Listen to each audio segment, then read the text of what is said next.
Isang pinagpalang umaga po sa inyong lahat mga kapatid. Tayo po ay muling mag-aaral, makikinig ng salita ng ating Diyos. Pero hihingi tayo ng gabay at protection muna sa ating Diyos para maging maayos itong ating pakikinig, pag-aaral ng salita ng Diyos. Samahan niyo po ako, magsiyuko tayo. Yes, Father God in heaven, aming Diyos na makapangyarihan sa lahat, aming Diyos na banal. Lord, narito po kami. Una, nagpapasalamat sa pagkakataon na ipinagkaloob mo po sa amin para makinig at mag-aral ng iyong mga salita. Muli mo po kaming samahan, turuan at gabayan, O God, para maging maayos ang aming pag-aaral na ito. Turuan mo rin po ako, samahan at gabayan, Lord, para puro salita mo lamang ang ilabas ng aking bibig. Lord, maraming salamat po muli sa pagkakataong ito. We believe, Lord, na narito ka sa aming kalagitnaan, kaya magtatagumpay na naman ang aming gawain ito. Lord, maraming salamat po muli. Pinupuri ka namin, pinasasalamatan, sinasamba ka namin. Sa iyo lamang, O Diyos, ang pinakamataas na papuri at pagsamba. Sa tanging pangalan na aming Panginoong Hesus, lahat tayo ay magsabi ng Amen and Amen po. Amen. At ito po ang aking channel.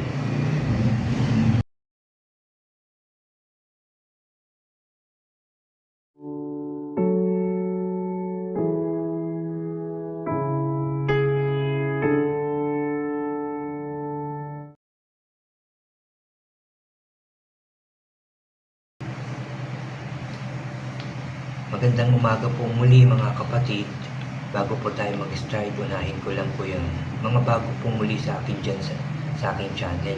Huwag niyo pong kalimutan na mag-subscribe, paki-like and share niyo po itong aking mga videos at itong aking mga sharing para lagi rin po kayong updated sa mga bago at iba ko pang i-upload. Salamat mga kapatid, salamat po. Ngayon mga kapatid, ang aking i-share ay dito naman sa chapter 22, pero Genesis pa rin po ito. Ito po ay patungkol sa inutusan ng Diyos si Abraham na ihandog si Isaac. So ito, alam ko, pamilyar din itong kwentong ito dito sa Bible, dito po sa Genesis. Ito nga yung dumating yung time na sinubukan ng ating Diyos, ito si Abraham, na pinapunta sa isang lugar, sa sinabi ng Diyos na bundok, doon sila pupunta at doon niya iaalay itong si Isaac. At maaga nga, kinabukasan nga, maaga silang gumising. Nandun na yung kahoy, nandun na yung sulo, yung itak, yung kanilang mga gagamitin. At nagsama si Abraham ng dalawa pa niyang kasama o alipin, no, para sa kanilang paglalakbay. At nang marating na nila yung lugar na yun, nakita na ni Abraham yung bundok. Sinabi niya dun sa dalawang alipin niya na magantay kayo dito, bantayan niyo ang mga asno at babalik kami kaagad. At habang naglalakad nga sila, nagtanong si Isaac, nasaan na po yung ating iaalay? Sabi naman ni Abraham, ay ang Diyos ang magbibigay ng ating iaalay. Sabi niya, so nagpatuloy sila, nag-ready sila, hanggang sa dumating na yung time na tinalian niya na tong si Isaac, iginapos niya. At hiniga niya dun sa ginawa niyang pag-aalayan nila. Nang papatay niya na, no, itong si Isaac, sabi dito sa verse 11, tinawag siya ng anghel ng Panginoon mula sa langit. Sabi dito, Abraham, Abraham. Sumagot si Abraham, nandito po ako. Sinabi ng anghel, huwag mong patayin ang anak mo. Ngayon, napatunayan ko na may takot ka sa Diyos dahil hindi mo ipinagkait ang kaisa-isa mong anak. Paglingon ni Abraham, sabi dito sa verse 13, may nakita siyang isang lalaking tupa na ang sungay ay nakasabit sa sanga ng kahoy at hindi na ito makaalis, kaya kinuha ito ni Abraham at inihandog bilang handog na susunugin kapalit ng kanyang anak. Verse 14, tinawag ni Abraham ang lugar na iyon na naglalaan ang Panginoon. Ito ang pinagmulan ng kasabihan, sa bundok ng Panginoon may inilaan siya. Nung may nakita siya, nung napapatayin niya na, tinawag siya ng anghel, Abraham, Abraham, huwag mong patayin ang iyong anak. Ngayon napatunayan na may takot ka sa Diyos, sabi niya. So pagkasabi nun, napalingon si Abraham, meron dun isang tupa na nakasabit ang sungay, kaya kinuha niya yun para yun ang ialay. At sabi naman dito sa verse 15, muling tinawag ng anghel ng Panginoon si Abraham mula sa langit. Sinabi niya, ito ang pinasasabi ng Panginoon. Sabi dito, sumusumpa ako sa sarili ko na pagpapalain kita ng lubos dahil hindi mo ipinagkait sa akin ang kaisa-isa mong anak. Sabi dito, bibigyan kita ng mga lahi na kasindami ng bituin sa langit at ng buhangin sa dalampasigan. Sasakupin nila ang mga lunsod ng kanilang mga kaaway at sa pamamagitan ng iyong mga lahi, sabi rito, pagpapalain ko ang lahat ng bansa sa mundo dahil sumunod ka sa akin.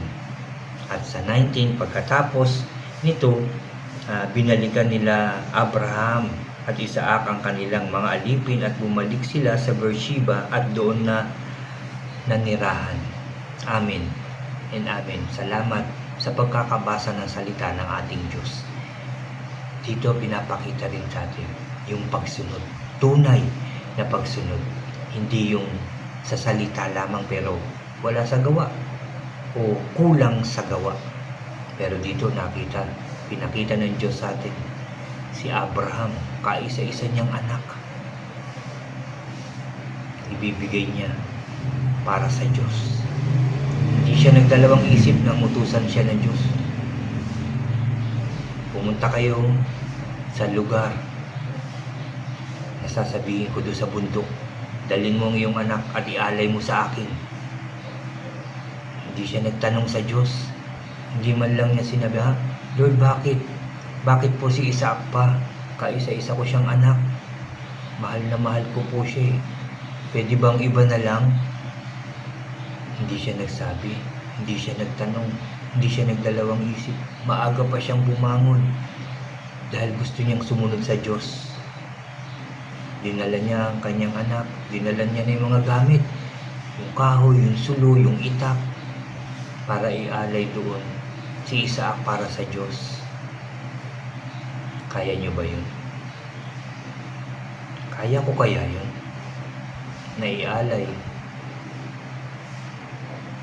yung aking isa sa mahal ko sa buhay. Papatayin para ialay sa Diyos. Susunugin? Di ba kung iisipin natin ito? Ibang klaseng pagsunod ang ginawa ni Abraham. Iaalay niya talaga ang kanyang kaisa-isang anak na minamahal.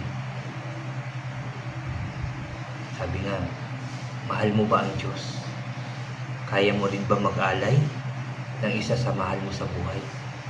Pero dito si Abraham, pinakita niya, kaya niya. Iaalay niya. At ang Diyos din, pinatunayan niya sa atin, kaya niya rin ibigay ang kanyang anak para sa kapatawaran ng ating kasalanan. Binigay niya ang kanyang kaisa-isang bugtong na anak. Bumaba sa lupa, pinahirapan, namatay sa krus, pero sa pangatlong araw ay muling nabuhay. Para yan sa iyo, sa akin, at sa ating lahat. Dito inuutos sa atin ng Diyos na sumunod tayo sa Kanya, maging masunurin tayo. At kapag tayo ay sumunod sa Kanya, pagpapalain niya tayo, at ang lahat ng tao. Hindi inuutos ng Diyos sa iyo na pumatay ka ng iyong mahal sa buhay at ialay sa Kanya, ano ang inuutos niya sa iyo? Ano yung inuutos niya sa atin? Yung magbalik loob sa Kanya, lumapit sa Kanya. Ano pa inuutos niya? Yung magmahalan tayo. Una, mahalin natin ang Diyos. Pangalawa, mahalin natin yung ating kapwa ng kagaya ng pagmamahal natin sa ating sarili. Hindi mo ba kayang magmahal? Di ba kaya? Kaya natin magmahal. Kaya natin magpatawad. Kaya nating sumunod sa Diyos. Dahil hindi tayo pababayaan ng Diyos. Kung tayo lalapit sa Kanya, mananalangin, magtitiwala tayo sa Kanya, sasampalataya, tatanggapin ang ating Panginoong Hesus sa ating buhay, mapapatawad tayo sa ating mga kasalanan.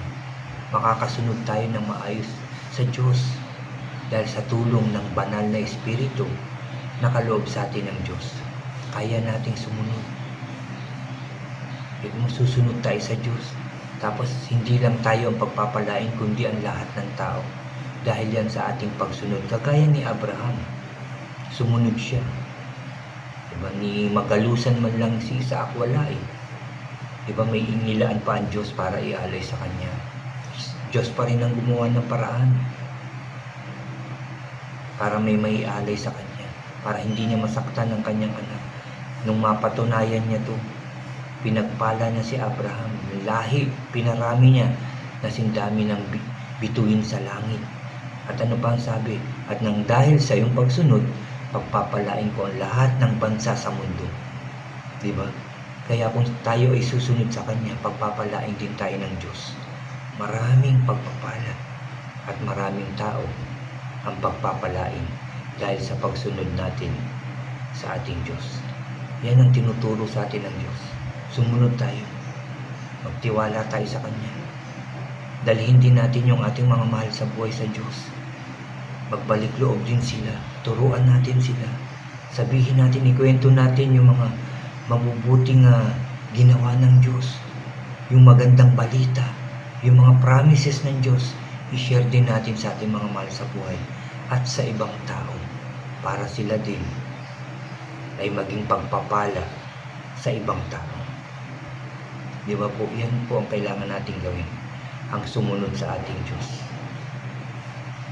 Nang hindi nagdadalawang isip. Nang hindi nagtatanong bakit ako? Bakit siya? Dapat when you read the Word of God, sunod tayo. Lord, parang hindi ko po ito kaya pero tulungan mo po ako para magawa ko po ito. Laging ganun ang sasabihin natin. Lagi tayong hihingi ng tulong sa Diyos dahil lagi naman nag-aantay ang Diyos sa atin at hanggang tumulong sa atin. Dahil mahal tayo ng Diyos. Mahal na mahal tayo ng ating Diyos. At yan po ang aking sharing ngayong umagang ito. Ulitin ko lang, Genesis chapter 22.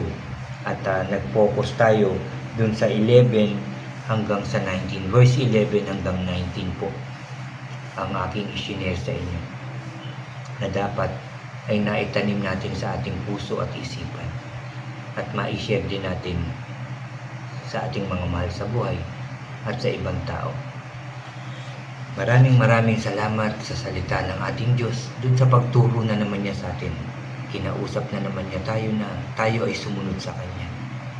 Kagaya ni Abraham, pagpapalain din niya tayo. At ang lahat ng bansa sa mundong ito. Muli tayong mananalangin mga kapatid. Muli niyo po akong samahan. I believe nakikinig ang Diyos sa atin. Hallelujah. Yes, Lord. Yes, Lord. Hallelujah. Ama namin sa langit, muli kami nagpapasalamat ngayong umagang ito sa iyong salita na aming narinig, na pag-aralan, aking nabasa, Lord. Maraming salamat. Dito, Lord, pinakita mo yung tunay na pagsunod kagaya ni Abraham. Pagkakaloob niya yung kanyang anak para sa iyo. Pero hindi mo yun pinayagan na kahit masugatan man lang, hindi mo pinayagan. Dahil nakita mo ang pagsunod ni Abraham. Kaya yung pangako mo sa kanya ay tinupad mo, O Diyos. At pinagpala mo siya.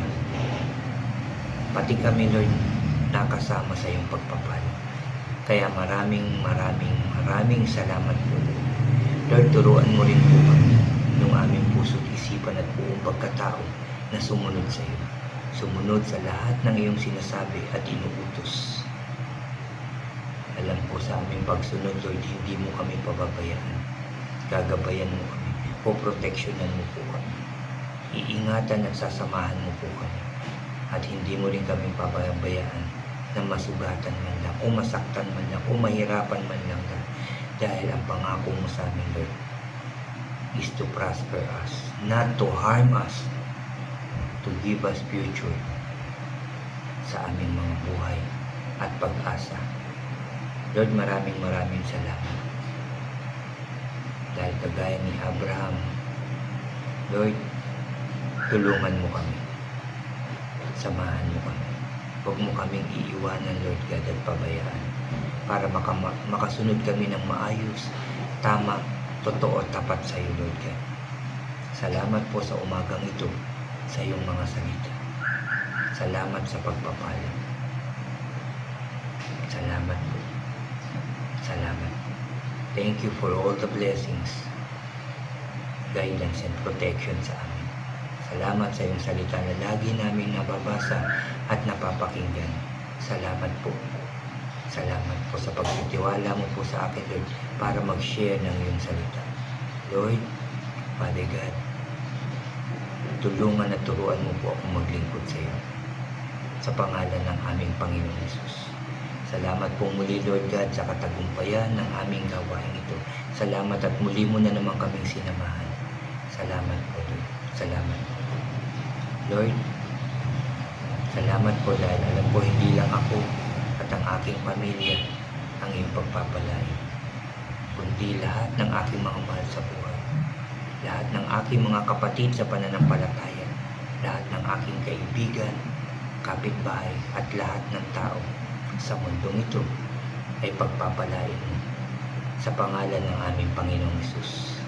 Salamat, Lord. Salamat, Jesus. Salamat, Holy Spirit. Kiniklaim ko po na nadinig mo ang panalangin ito at ang lahat ng nanalangin ngayong umagang ito ay pagkakaloob mo na sa pangalan ng Panginoong Hesus. Salamat po. Salamat po. Pinupuri ka namin, pinasasalamatan, sinasamba ka namin. Sa iyo lamang, O Diyos, sa pinakamataas na papuri at pagsamba sa matamis at makapangyarihang pangalan na aming Panginoong Hesus. Lahat tayo ay magsabi ng Amen, Amen, and Amen po. Amen. Salamat sa inyo mga kapatid. Salamat sa Diyos na nagbibigay ng lahat ng ating pangangailangan. Salamat sa Diyos na nagmamahal sa atin, na kahit tayo'y makasalanan, binibigyan niya tayo ng chance na magbago at magbalik loob sa Kanya. God bless po sa inyong lahat at God bless po sa ating lahat.